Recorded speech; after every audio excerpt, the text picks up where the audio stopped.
taong biyaya. Salamat Panginoon sa iyong punla. Misyong kaloob sa aming puso, aming sarili ay aming handog, laging tapat at laging tugon. Naririto handa kami, Panginoon. Kami hahayo sa iba't ibang dako, hatid ang iyong salita at paglilingkod. Inang Maria, ang siyang gabay namit lugod, lalaganap alab ng iyong misyon. Limang taong biyaya, salamat Panginoon sa iyong punla. Misyong kaloob sa aming puso, aming sarili ay aming handog, laging tapat at laging tugon. Naririto handa kami, Panginoon. Ang mga kaloob na aming alay sa mundo, katarungan, kabanalan, kapayapaan. Sa senyal na ito maniniwala ang mundo, pagmamahal namin sa bawat tao. Ang taong biyaya, salamat, salamat Panginoon.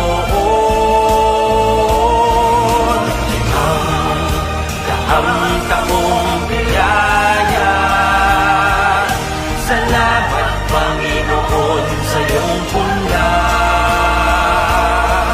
Misyong kaloob sa aming puso, aming sarili ay aming handog, laging tapat at laging tugon. Naririto handa kami, Panginoon.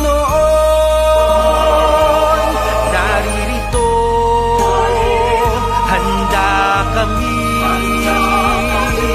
Panginoon.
Magalaka, Alleluia. sapagkat ang minarapat mong dalhin sa iyong sinapupunan, Alleluia.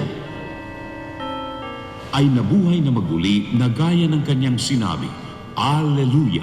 Ipanalangin mo kami sa Diyos, Alleluia. Matuwa ka at magalak, O Birheng Maria, Alleluia. Sapagkat tunay na muling nabuhay ang Panginoon, Alleluia. Manalangin tayo. O Diyos, na sa pamamagitan ng muling pagkabuhay ng iyong anak na si Jesucristong Panginoon namin, ay minarapat mong naligayahin ang mundo. Hinihiling namin sa iyo na alang-alang sa Birheng Maria na kanyang ina, ay makamtan namin ang kaligayahan sa buhay na walang hanggan. Sa pamamagitan ni Jesucristong Panginoon namin. Amen. Luwalhati sa Ama, sa Anak, at sa Espiritu Santo. Kapara ng unang-una, ngayon at magpakailanman, at magpasawalang hanggan. Amen.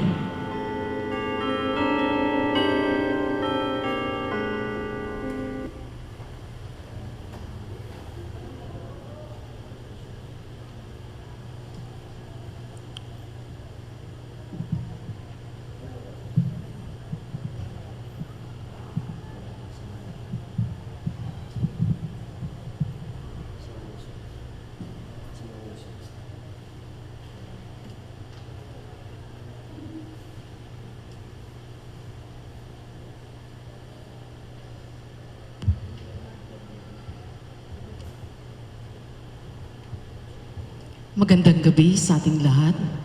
Ngayon ay Huwebes, ikatlong linggo ng Pasko ng Pagkabuhay. Ang mamumuno sa ating banal na misa ay si Reverend Father John Zachary Hagisan, OAR. Magsitayo ang lahat.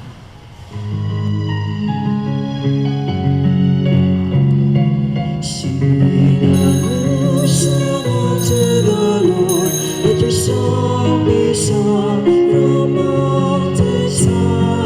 Sing a new song unto the Lord, sing hallelujah.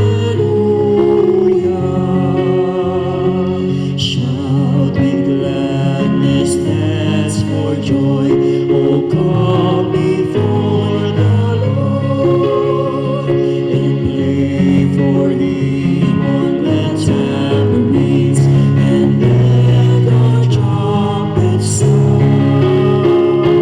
Sing a song unto the Lord, let your song be sung from mountains high. Sing a song unto the Lord, sing hallelujah.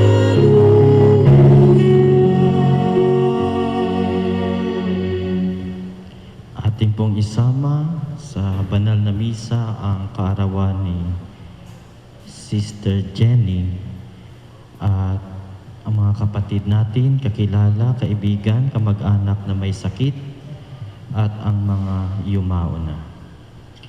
Sa ngalan ng Ama at ng Anak at ng Espiritu Santo, Amen. sumainyo ang Panginoon. At sumainyo rin. Mga kapatid, aminin natin ang ating mga kasalanan upang tayo'y maging marapat gumanap sa banal na pagdiriwang. Panginoon, kaawaan mo kami. Panginoon, kaawaan mo kami. Kristo, kaawaan mo kami. Kristo, kaawaan mo kami. Panginoon, kaawaan mo kami. Panginoon, kaawaan mo kami. Kaawaan tayo na makapangyarihang Diyos, patawarin tayo sa ating mga kasalanan at patnubayan tayo sa buhay na walang hanggan. Amen. Manalangin tayo. Ama naming makapangyarihan, kami naway maging lalong masigasig sa pagdiriwang ngayon sa iyong pag-ibig, sapagkat sa panahong ito ng pagkabuhay, higit naming nalalaman na ang mga hinango mo sa dilim ng kasalanan ay katibayan ng iyong pagkamaasahan. Sa pamamagitan ni Jesucristo kasama ng Espiritu Santo, magpasawalang hanggan. Amen. Magsiupo ang lahat.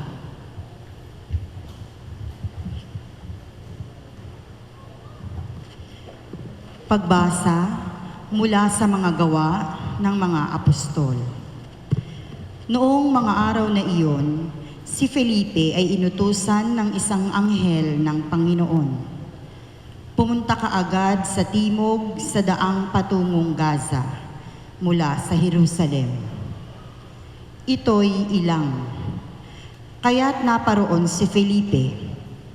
Sa darating naman ang isang Etiopeng eunuko. Siya ang tagapamahala sa lahat ng kayamanan ng Candace o reyna ng Ethiopia. Nagpunta siya sa Jerusalem at sumamba sa Diyos. Siya'y pauwi na noon, nakasakay sa kanyang karwahe at nagbabasa ng aklat ni Propeta Isaías. Sabayan mo ang sasakyang iyon, sabi ng Espiritu kay Felipe. Patakbong lumapit si Felipe at narinig niyang binabasa ng eunuko ang aklat ni Propeta Isaías. Kaya't tinanong niya ang eunuko, nauunawaan po ba ninyo ang inyong binabasa? Paano kung mauunawaan ito kung walang magpapaliwanag sa akin? Sagot nito. At si Felipe inanyayahan niyang sumakay sa karwahe at umupo sa tabi niya. Ito ang bahagi ng kasulatang binabasa niya. Kung paanong walang imik ang tupa na dinadala sa patayan o ang kordero sa harapan ng manggugupit. Gayon din naman, hindi siya nagbuka ng kanyang bibig. Siya'y hinamak at pinagkaitan ng katarungan. Walang maitatala tungkol sa kanyang mga inapo, sapagkat kinitil dito sa lupa ang kanyang buhay. Sabihin mo nga sa akin, wika ng eunuko kay Felipe, sino ba ang tinutukoy dito ng propeta? Sarili ba niya o iba? Buhat sa kasulatang ito'y isinalaysay ni Felipe ang mabuting balita tungkol kay Jesus. Nagpatuloy sila sa paglalakbay at dumating sa isang lugar na may tubig. May tubig dito, sabi ng eunuko. Ako ba'y hindi pa maaaring binyagan? Sinabi niya kay Felipe. Maaari kung sumasampalataya ka ng buong puso. Sumagot siya, sumasampalataya ako na si Hesukristo, ang anak ng Diyos. Pinatigil ng eunuko ang karwahe. Lumusong silang dalawa sa tubig at bininyagan siya ni Felipe.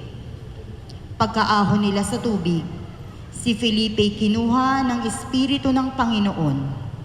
Hindi na siya nakita ng eunuko na nagpatuloy naman sa kanyang paglalakbay na tuwang-tuwa. Namalayan na lamang ni Felipe na siya'y nasa Azoto. Mula roon, ipinangaral niya ang mabuting balita tungkol kay Jesus sa lahat ng bayang dinaraanan niya hanggang sa marating ang Cesarea. Ang salita ng Diyos. Salamat sa Diyos. Sangkalupaang nilalang, galak sa puoy isigaw. Sangkalupaang nilalang, galak sa puoy isigaw. Ang lahat ng bansay magpuri sa Diyos. Inyong iparinig, papuring malugod.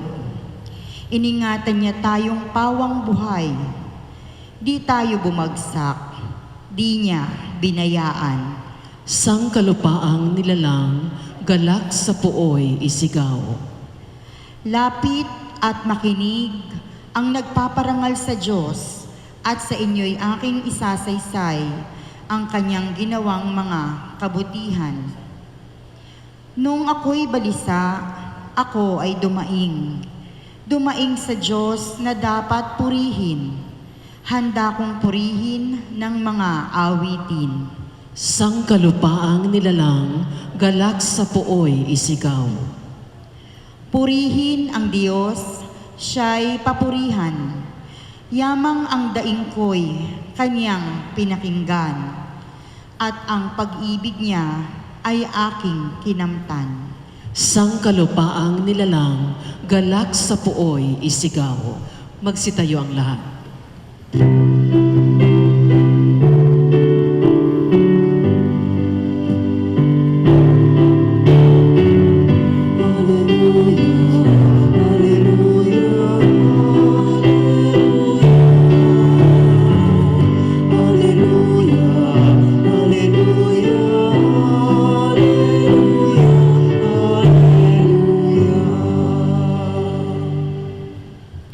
Sumainyo ang Panginoon. At sumainyo rin.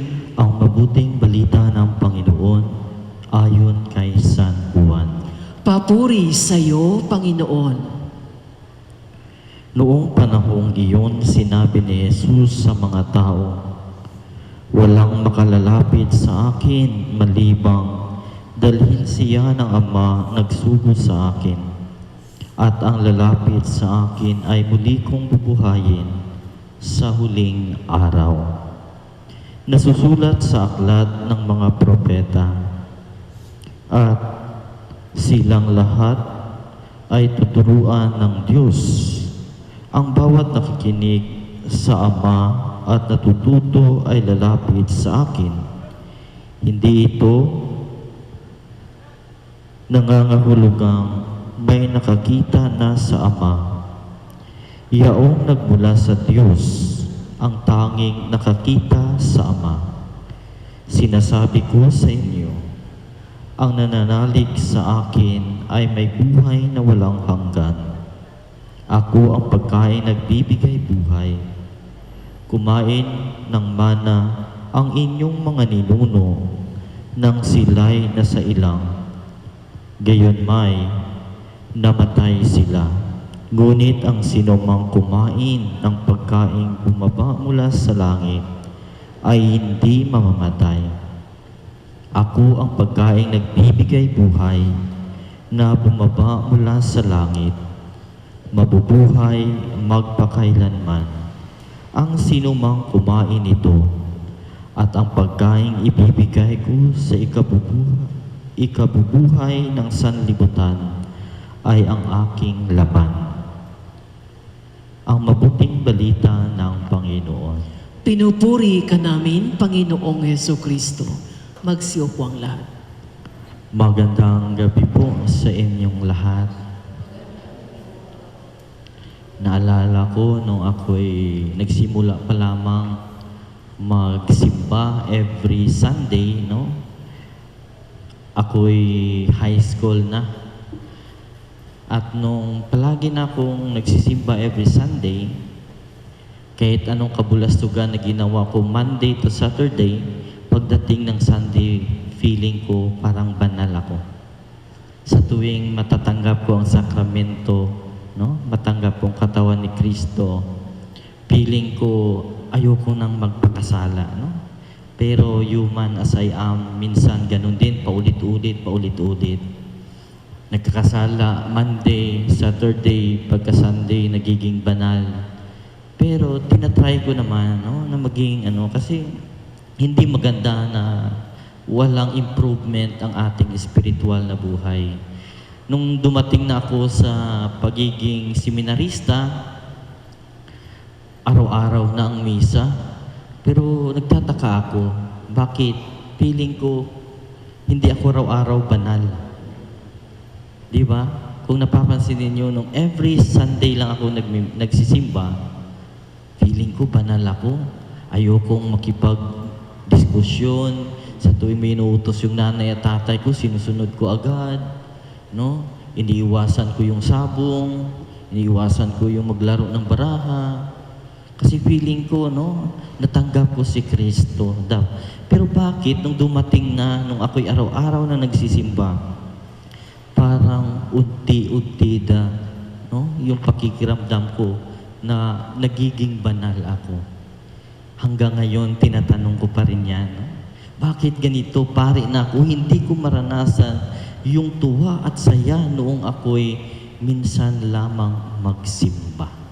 Siguro may kakulangan pa at hindi pa masyado ang aking espiritual na buhay, hindi pa masyado malalim. Pero ganun pa man, pilit kong itong ibinabalik. Kaya po siguro sa inyong buhay, sa inyong kwento, may kanya-kanya tayong dinaraanan. Siguro sa tuwing galing kayo dito, pag uwi nyo sa bahay, siguro feeling nyo banal kayo. Feeling nyo, ay iniiwasan nyo na ang mga kasalanan. Feeling ninyo bawal magkasala. At gano'n naman sana ang dapat. Sa ating pong Ebanghelyo, sinabi dito, ang mananalig sa akin ay may buhay na walang hanggan. Ako ang pagkaing nagbibigay buhay. Si Jesus ang tinapay na nagbibigay buhay. Nung kapanahunan ni Emperor Diocletian, isang emperor, na pinagbawal niya ang tinatawag na magbasa ka o mahulihan ka lamang ng sacred text and divine scripture. Kapag makitanan ka niyan, pinapasunog. Iba hinuhuli, tinutorture, minsan pinapatay. Dalawa ang kanyang utos. Susunugin ang lahat ng mga sacred scripture, Kasi lagi niyong tandaan, ito ay 303 AD nangyari.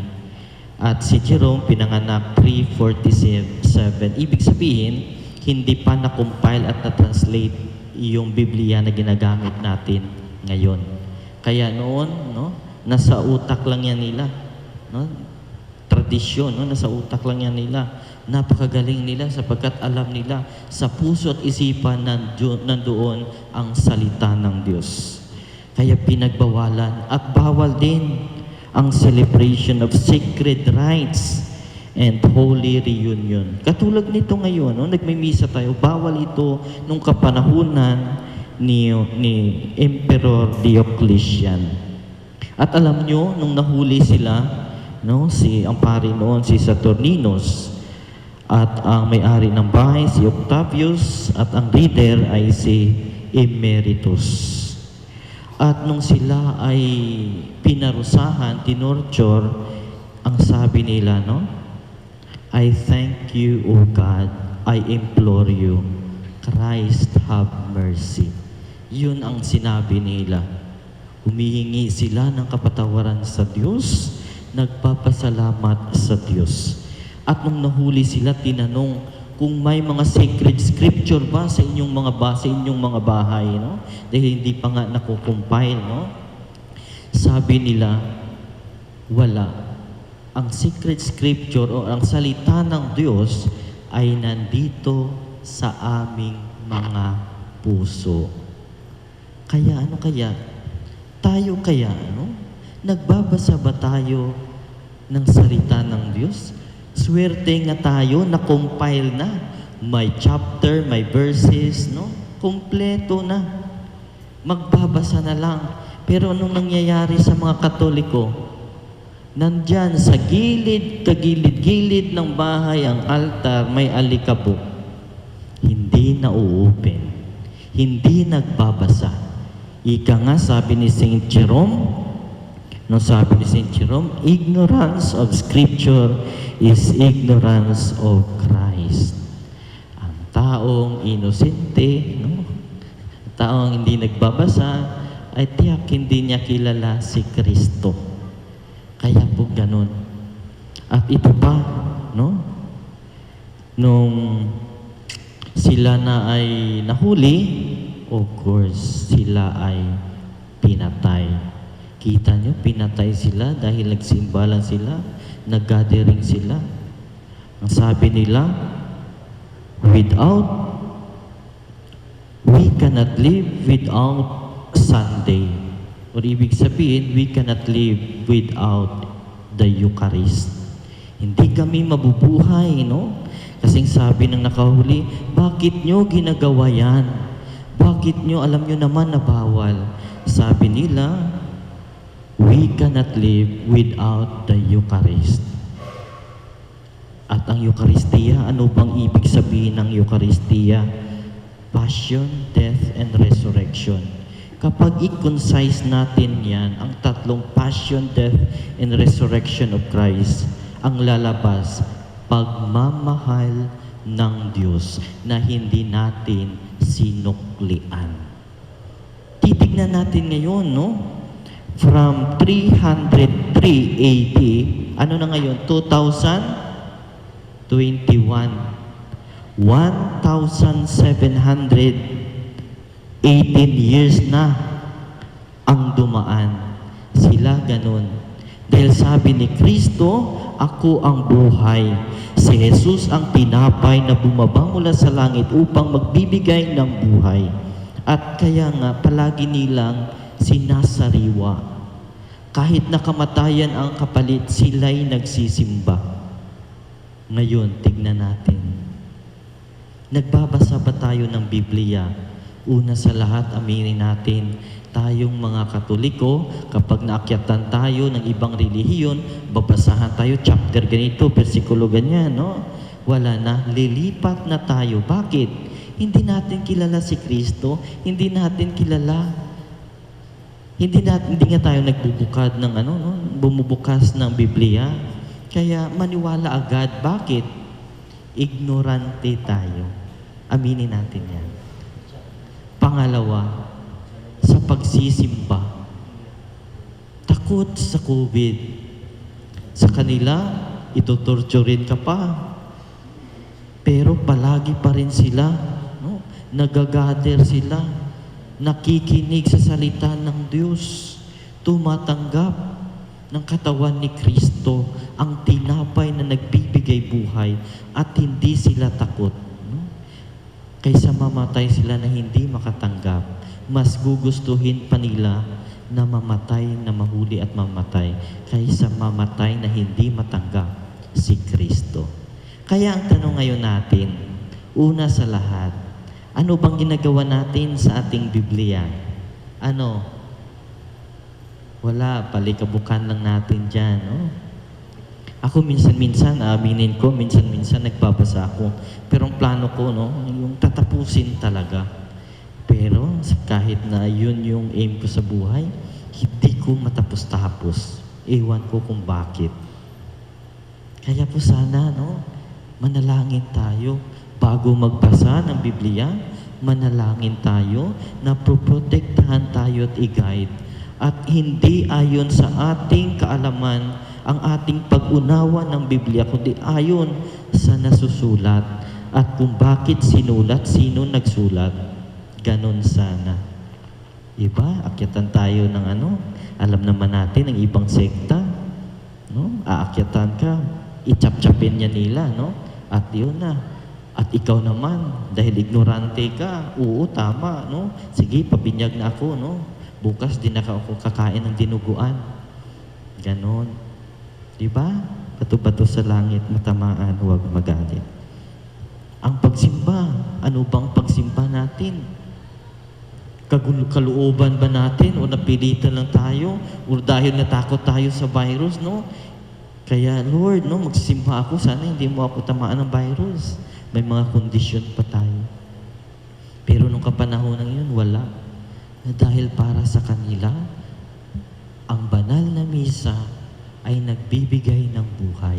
At ito yung sabi ni Kristo, ako ang tinapay na bumaba mula sa langit, ang tumanggap sa akin at kakain ay magkaroon ng buhay na walang hanggan. Kaya kayong nagsisimba, mapalad kayo. Mapalad tayo sapagkat kakainin natin ang katawan, ang tinapay na nagbibigay buhay. Please all stand.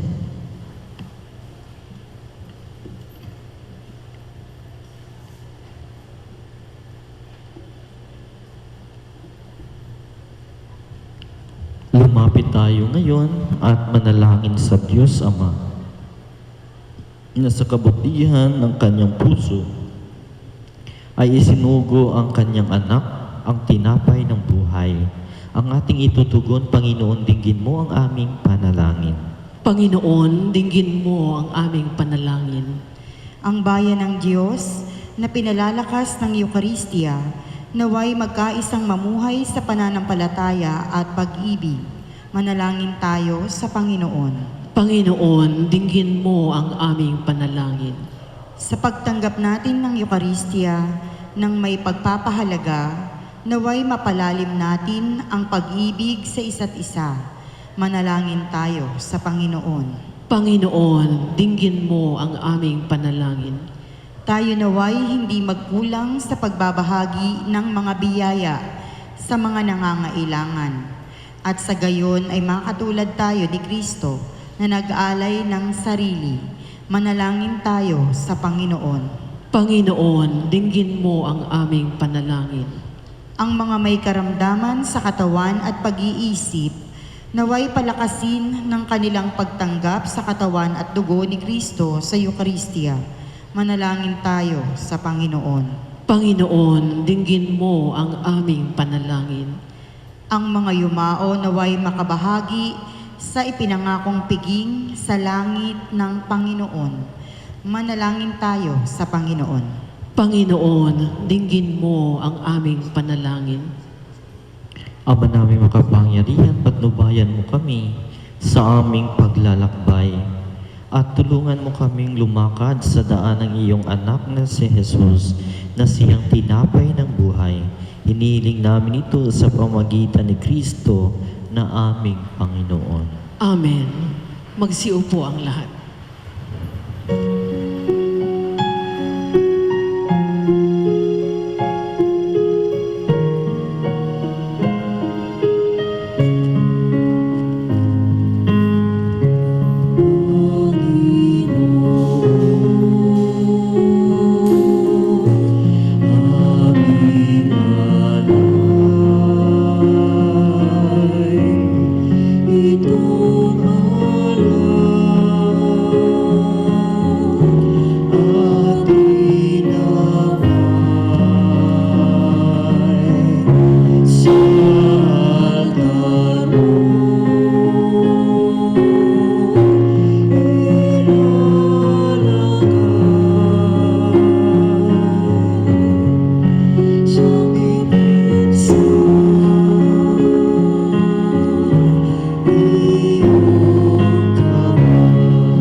Manalangin kayo mga kapatid upang paghahain natin ay kalugdan ng Diyos amang makapangyarihan. Tanggapin nawa ng Panginoon itong paghahain sa iyong mga kamay, sa kapurihan niya at karangalan, sa ating kapakinabangan at sa buong sambayanan niyang banal.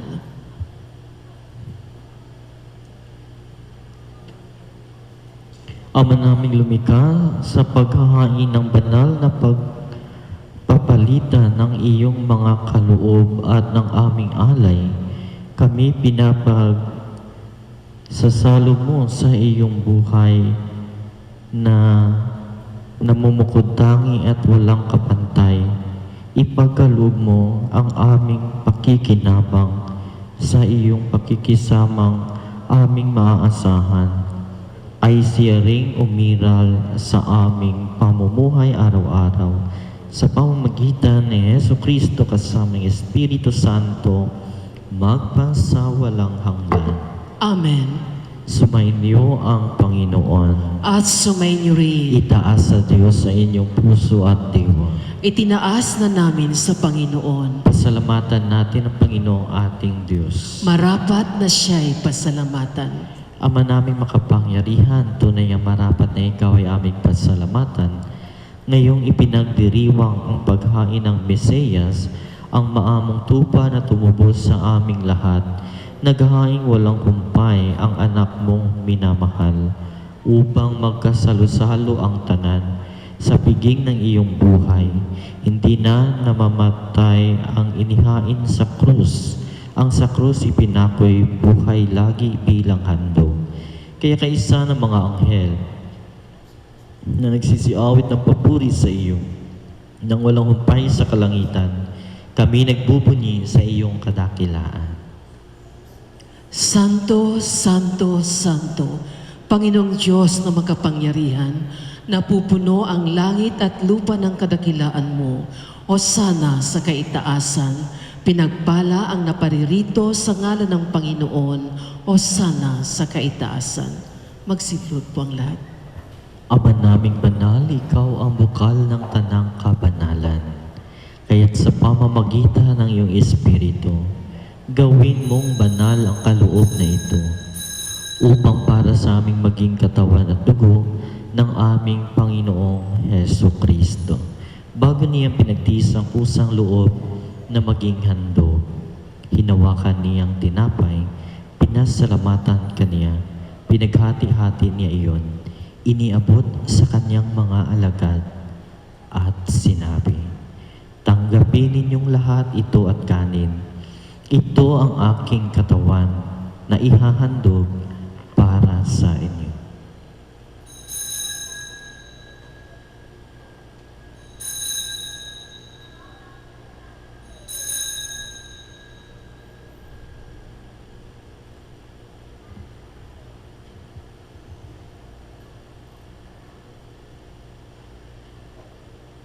Gayon din naman, nung matapos ang hapunan, hinawakan niya ang kalis, muli kaniyang pinasalamatan.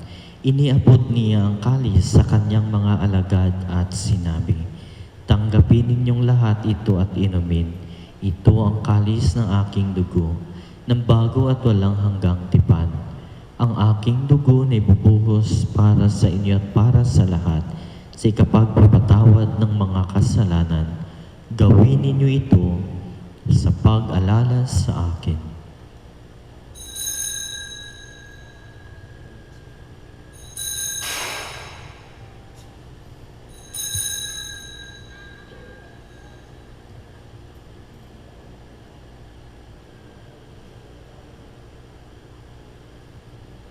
Ang misteryo ng pananampalataya. Si Kristo'y namatay, si Kristo'y nabuhay, si Kristo'y babalik sa wakas ng panahon.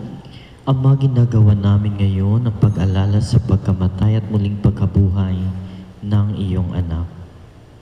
Kaya't inialay namin sa iyo ang tinapay na nagbibigay buhay at ang kalis na nagkaloob ng kaligtasan. Kami nagpapasalamat dahil kami iyong minarapat na tumayo sa harap mo para maglingkod sa iyo. Isinasamo namin kami magsalo-salo sa katawan at dugo ni Kristo ay mabuklod sa pagkakaisa sa pamamagitan ng Espiritu Santo. Ama, lingapin mo ang iyong simbahan, laganap sa buong daigdig. Puspusin mo kami sa pag-ibig kay San Francisco na aming Papa at ni Jose na aming obispo at ng tanang kaparian. Alalahanin mo rin ang mga kapatid naming nahimlay na may pag-asang sila'y muling mabubuhay. Gayon din ang lahat ng mga pumanaw. Kaawaan mo sila at patuloyin sa iyong kaliwanagan. Kaawaan mo at pagindapatin kaming lahat na magkasalo sa iyong buhay na walang wakas. Kaysa na mahal na Birhen Maria na ina ng Diyos, nakabiyak na puso niyang si San Jose. Kaisa ng mga apostol at ng lahat ng mga banal na namuhay dito sa daigdig na kalugod-lugod sa iyo, maipagdiwang nawa namin ang pagpupuri sa ikarangal mo sa pamamagitan ng iyong anak na aming Panginoong Heso Kristo. Sa pamamagitan ni Kristo kasama niya at sa Kanya, ang lahat ng parangal at papuri ay sa iyo, Diyos amang makapangyarihan, kasama ng Espiritu Santo, magpasawalang hanggan. Amen. Magsitayo ang lahat. Sa tagubili naman nakagagaling na utos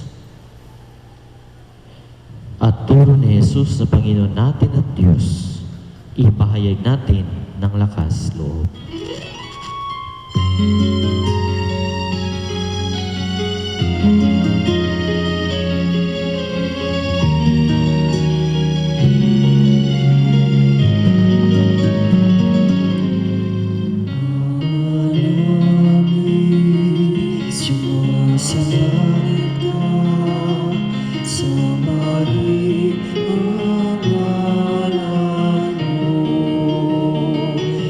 Mapasaway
Bigyan mo kami sa lahat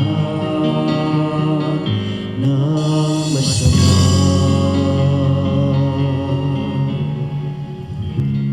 Hinihiling namin kami, Diyos, sa lahat ng masama.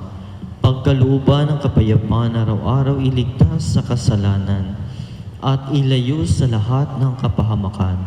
Samantalang aming pinananabikan ang dakilang araw ng pagpapahayag ng tagapagligtas naming si Hesu Kristo. Sapagkat iyo ang kaharian, ang kapangyarihan at ang kapurihan magpakailanman. Amen. Panginoong Hesu Kristo, sinabi mo sa iyong mga apostol, kapayapaan ang iniiwan ko sa inyo, ang aking kapayapaan ang ibinibigay ko sa inyo. Tunghayan mo ang aming pananampalataya at huwag ang aming pagkakasala. Pagkalooban mo kami ng kapayapaan at pagkakaisa ayon sa iyong kalooban, kasama ng Espiritu Santo, magpasawalang hanggan. Amen. Ang kapayapaan ng Panginoon ay laging sumain niyo. At sumainyo rin. Magbigayan kayo ng kapayapaan sa isa't isa. Peace. Kordero ng Diyos na nag-aalis ng mga kasalanan ng sanlibutan, maawa ka sa amin. Kordero ng Diyos na nag-aalis ng mga kasalanan ng sanlibutan, maawa ka sa amin. Kordero ng Diyos na nag-aalis ng mga kasalanan ng sanlibutan, ipagkaloob mo sa amin ang kapayapaan. Magsiluhod ang lahat.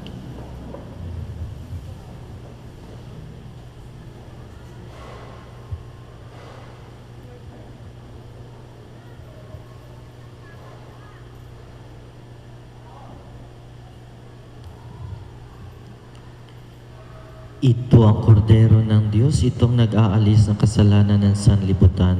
Mapalad ang mga inanyahan sa kanyang piging.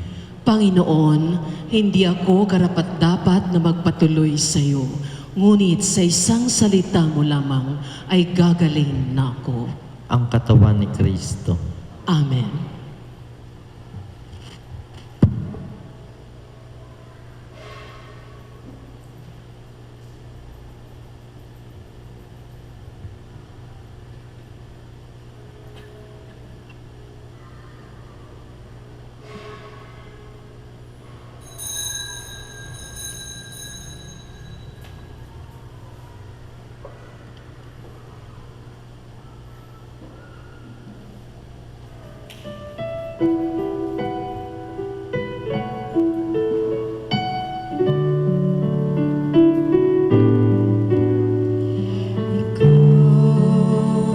Jesus, ang tinapay ng buhay pinaspasan,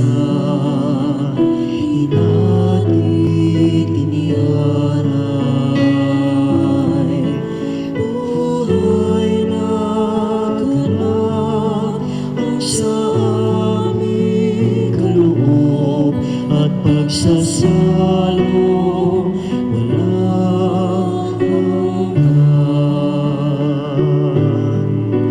Basbasan ang buhay namin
Magsitayo ang lahat.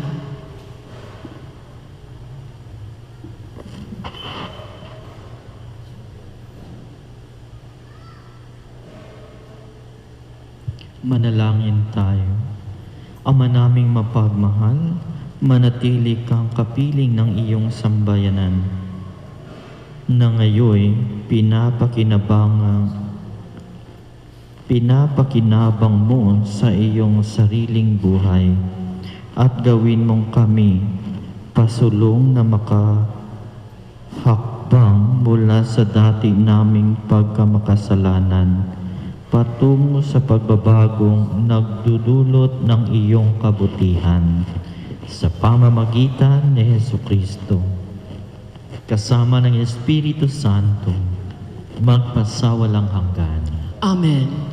Sumainyo ang Panginoon At sumainyo rin. at pagpalain kayo ng makapangyarihang Diyos, Ama at Anak at Espiritu Santo.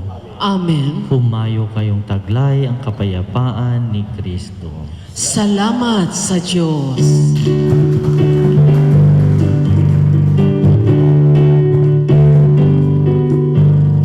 Sambayan ang pinulot sa pag-ibig ni Kristo ang bihag. Sambayan ang pinatawad at piniyayaan. Magpuri na, di ka magkarapat-dapat, di pa rin mababayaan. Sa puso ng Diyos